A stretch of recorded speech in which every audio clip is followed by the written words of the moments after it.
वक्फ कानून को लेकर कोर्ट में 70 से भी ज्यादा याचिकाएं दाखिल की गई थी, जिनमें से कुछ पर सुनवाई हो रही है।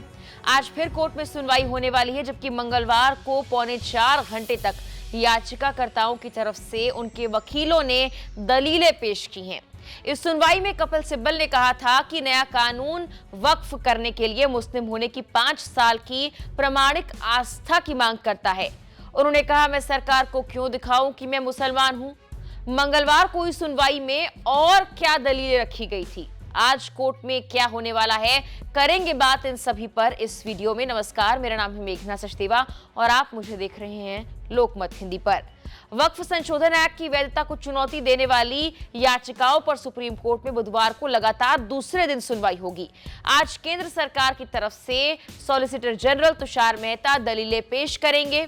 20 मई को सीजेआई बीआर गवई, जस्टिस एजी मसीह और जस्टिस के विनोद चंद्रन की बेंच के सामने केंद्र ने पहले उठे मुद्दों तक सुनवाई सीमित रखने का अनुरोध किया था। केंद्र की ओर से पेश सॉलिसिटर जनरल तुषार मेहता ने कहा, सुनवाई उन 3 मुद्दों पर हो जिन पर जवाब दाखिल किए गए हैं। वहीं याचिकाकर्ताओं की ओर से senior advocate Kapil Sibal, am Singhvi और राजीव धवन पेश हुए। सिब्बल ने कहा, सरकार धार्मिक संस्थाओं की फंडिंग नहीं कर सकती। मस्जिद में मंदिरों की तरह 1000-2000 करोड़ के चढ़ावे नहीं होते। इस पर सीजेआई ने कहा, मैं मंदिर भी गया हूं, दरगाह भी और चर्च भी गया हूं, हर किसी के पास चढ़ावे का पैसा है। हालांकि सिब्बल ने कहा, दरगाह दूसरी बात है, मैं मस्जिदों की बात कर रहा हूं।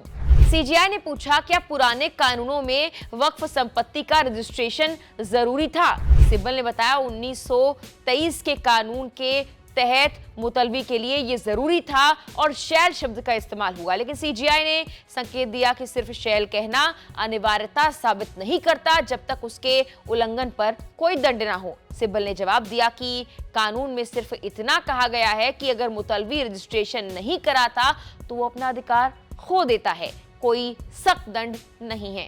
सिब्बल ने विशेष रूप से इस बात पर जोर दिया कि नए कानून में कोई स्वतंत्र न्यायिक प्रक्रिया नहीं, कलेक्टर के फैसले को चुनौती देने के लिए अदालत जाना पड़ेगा और जब तक फैसला नहीं आता संपत्ति को वक्फ नहीं माना जाएगा। सीजेआई ने सवाल किया, अगर जांच शुरू हो गई तो संपत्ति की वक्फ स्थिति स्वतः समाप्त हो जाती है। सिब्बल ने कहा, हाँ, वक्फ नहीं मानी जाएगी।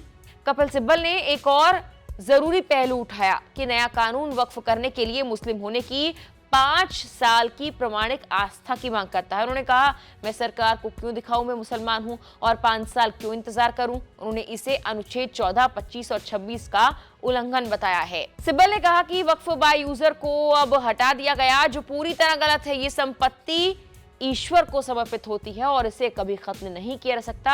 अब केवल वही वक्फ माना जाएगा जो रजिस्टर्ड है, सुप्रीम कोर्ट की बेंच ने इस बीच कहा। औरंगाबाद में वक्फ संपत्ति विवाद बहुत है। बता दें कि 15 मई की सुनवाई में तब सीजेआई बीआर गवई और जस्टिस एजी मसीह ने केंद्र और याचिकाकर्ता को 19 मई तक हलफनामा पेश करने के लिए कहा था। दोनों पक्षों के वकीलों ने कहा था कि याचिकाओं के मुद्दों पर नजर डालने के लिए जजों को कुछ और वक्त की जरूरत हो सकती है। केंद्र ने भी कहा कि सुप्रीम कोर्ट जब तक मामले को सुन रहा है तब तक कानून के अहम प्रावधान लागू नहीं होंगे, यथास्थिति बनी रहेगी। केंद्र ने 25 अप्रैल को दायर हलफनामे में यह कहा था कि कानून पूरी तरह संवैधानिक है, ये संसद से पास हुआ है, इसीलिए इस पर रोक नहीं लगाई जानी चाहिए।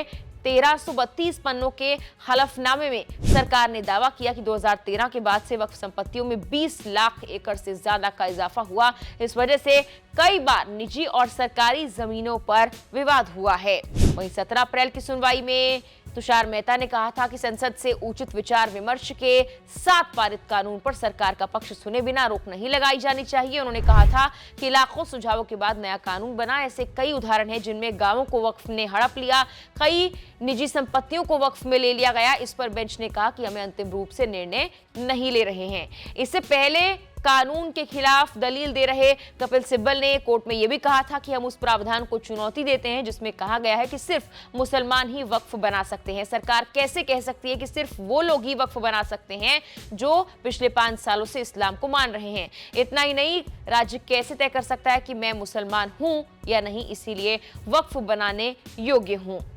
अब इस मामले पर आज की सुनवाई में जो केंद्र पक्ष रखने वाला है उसमें क्या कुछ होगा, उसकी अपडेट भी लोकमत हिंदी आपको देता रहेगा। फिलहाल के लिए इस वीडियो में इतना ही।